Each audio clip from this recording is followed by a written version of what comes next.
Hi everyone, my name is Freya Creech.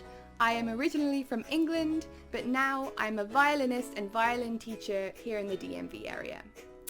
The music that you're going to hear me play in this video is a piece by a German composer called Georg Telemann. And Telemann wrote 12 fantasias for solo violin. And I'm going to play two movements from the third of these 12 fantasias. Telemann wrote these pieces in 1735, almost 300 years ago.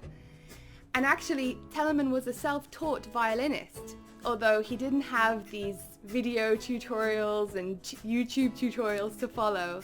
Instead, he would just compose pieces for himself to play and practice and get better.